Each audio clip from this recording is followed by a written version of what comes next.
From Hollywood, it's time now for... Johnny Dollar, Mrs. Caylin. I think Mr. Welch told you I'd be around to see you. Oh, yes. You're the special investigator the insurance company sent out. That's right. Mind if I come in? All right, Mr. Dollar. Thanks. In through here. Your company didn't waste any time, did they?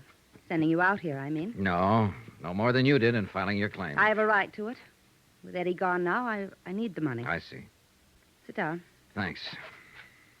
How many keys are there to that door? Keys? What do you mean? Your front door. How many keys do you have? Just one. And, of course, Eddie had one. Why? What difference does it make? Just about enough difference to hang somebody. Cigarette, Mrs. Caylin?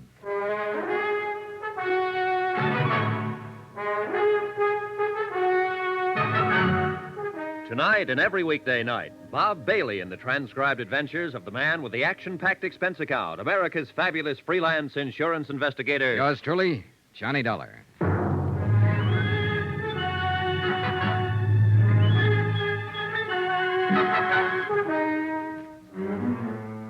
From Special Investigator Johnny Dollar, location Los Angeles, to the home office, Trinity Mutual Insurance Company Limited, Hartford, Connecticut. Assignment, the Caylin matter. Expense account continued. That's quite a dramatic statement, Mr. Dollar. Are you prepared to name that somebody who may get hanged?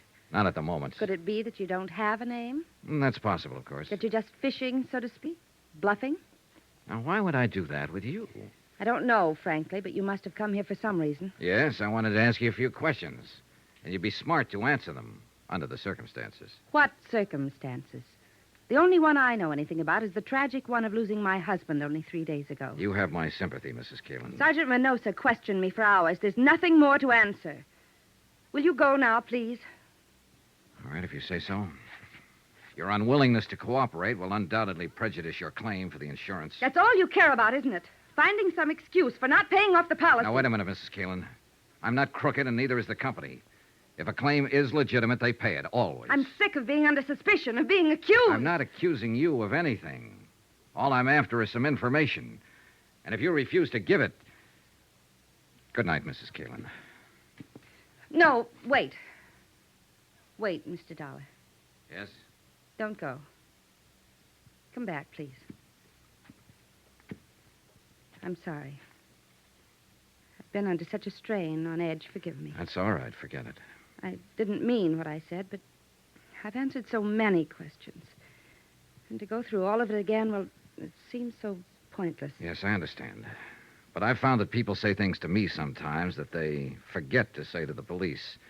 They're more relaxed, I guess. Don't feel they're on the spot so much. That's true. But I thought it was just me. No, you're not alone. I remembered something like that after I talked to Sergeant Minosa. He wanted to know where Eddie hung out mostly, bars and so on. Could only think of two. What are the names of the bars, Mrs. Caylin? The Eloines on Beverly Boulevard and the Brass Monkey Inn down on the Strip. What difference does it make? Eddie wasn't killed in a bar. No, but he probably met people there, talked to them.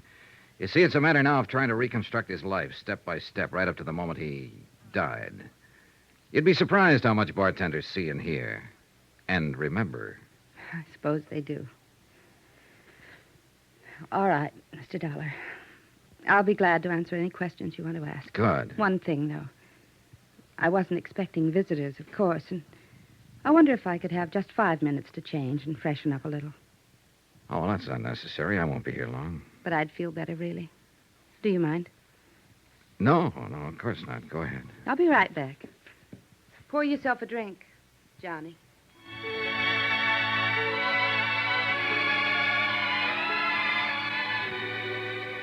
I had the drink and waited and got ready to brace myself. I've been through this before.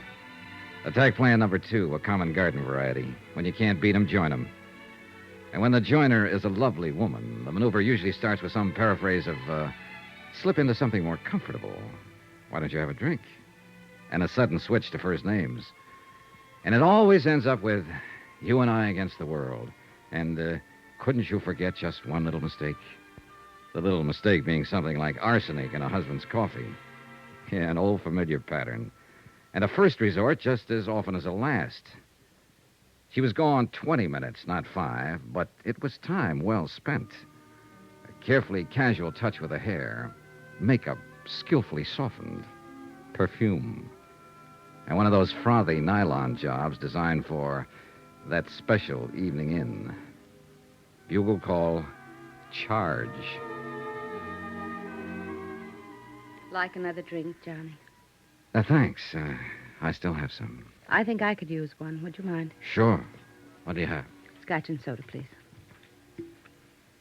Thanks for being so patient. I feel better now. More, comfortable, huh? Something like that. Easy on the soda. Right. There you are, Mrs. Caylin. Thanks. Would you do something else for me? Oh, I'd be happy to. But I don't know your first name. Touché.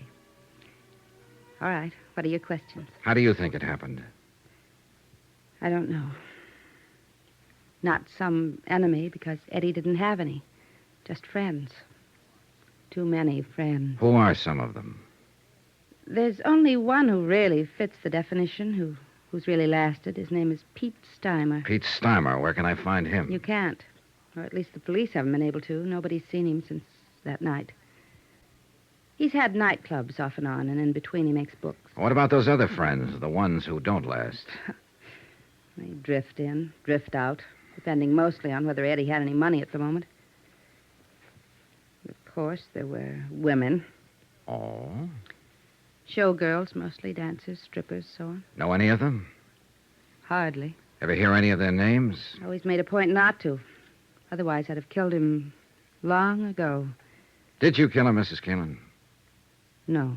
Did you love him? That's a good question. I think I'll have to pass it, though. I don't really know. I feel all hollow, smashed up inside over what happened. And yet there were times I'd have killed him myself if I'd had a gun. But there were other times, too, when it was so crazy sweet you wanted to die. Because you knew it'd never be like that again. Yeah, that's the way it was with Eddie.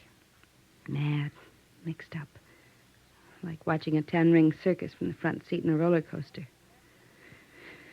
That's why women flocked around him. That's why they always ran from him later. You didn't run. Could I have another drink? Oh, sure. Were you trying to run when you went up to Arrowhead by yourself?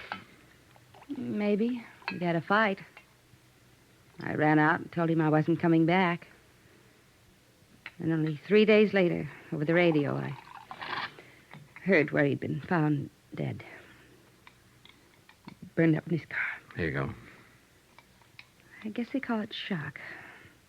I still can't really believe it, even though I know it's true. Well, I guess you should know. I understand you're the one who identified the body. I identified a wallet, burned black, a wristwatch, a ring.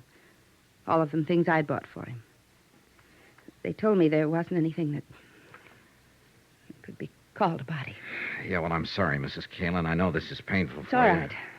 Like I said, I can't believe it. Not really. Do you have any other reason for not believing Eddie is really dead? I mean, besides just a feeling. No. No, of course not. What do you mean? What do you mean? Well, it was just a question, that's all. Forget it. But I Let's should've- get back for a moment to another question. You said you were sure it wasn't some personal enemy who killed your husband. Then what do you think? Well, the same as the police, I guess. They said Eddie won a lot of money that night from some gambler named Topo Leanley. You don't know this Topo Leanley, huh? No, but I suppose that's why Eddie was killed. The money wasn't found, so I guess it was robbery. Did you know about the money? Well, it all happened while I was up at Arrowhead. And anyway, if Eddie ever had any money, I'd be the last one to know about it. He always spent his money where it would show, where he'd get something for it. Laughs, bells, whistles, balloons going up. But not at home. Never.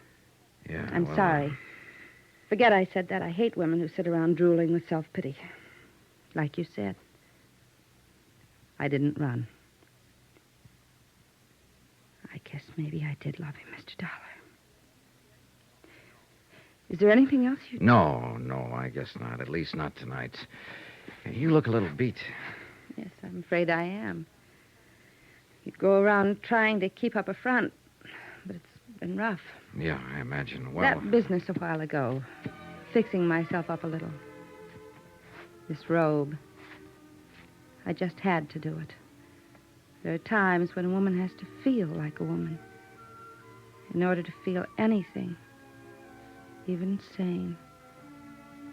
I guess you wouldn't understand, though. And I'm afraid I gave the wrong impression. no. I think I do understand now. And I also think I owe you an apology. For what? For walking in here with a preconceived opinion, for being rude, being wrong. I'm sorry. Forgive me.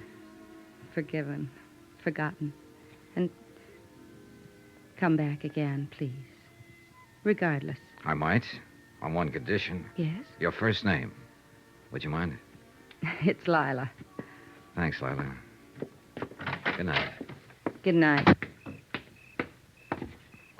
I caught a flash of movement from the corner of my eye and whirled around just in time to see somebody slip off the corner of the terrace and edge into the shadows of the shrubbery. I stepped off the porch and moved toward the dark hedge of banana and scrub palm. I was watching for a sudden attack, but nothing happened. Then I heard a slight sound on the next terrace level up the slope, a rustle of bushes, an accidental scrape of a shoe on the cement walk, and I slipped along the walk. I stopped at the head of the steps and listened. Nothing. The only way out of the patio to reach the street was to come past me. I started searching. But even though I was on guard, when the attack came, it caught me off balance. All I could see was a dark shape and the glint of metal in an upraised fist. I grabbed the arm and twisted and drove my left into his stomach, and again. He rolled to his knees and raised his right hand, and again I saw the glint of metal. I jumped for him, grabbed his hand, twisted it back, and at the same time I swung my foot and kicked him in the jaw. Johnny! Johnny, are you all right? Yeah, I'm all right. Call Sergeant Reynosa, would you, Lila? He was out cold. I turned him over on his back and struck a match to get a look at him. He was a big man, stocky, bull-necked, blonde-haired. I slid my hand inside his coat and fished out his wallet and opened it. His name was Topo Leanley.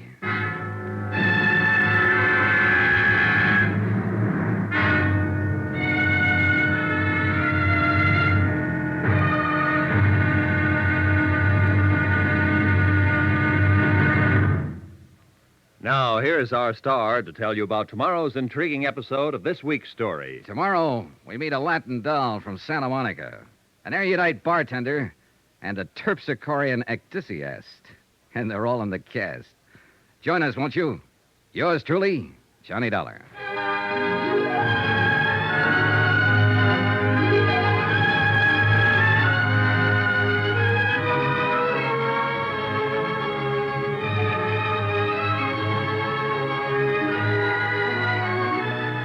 Yours truly, Johnny Dollar, starring Bob Bailey, is transcribed in Hollywood. Written by Les Crutchfield, it is produced and directed by Jack Johnstone. Be sure to join us tomorrow night, same time and station, for the next exciting episode of Yours truly, Johnny Dollar. Roy Rowan speaking.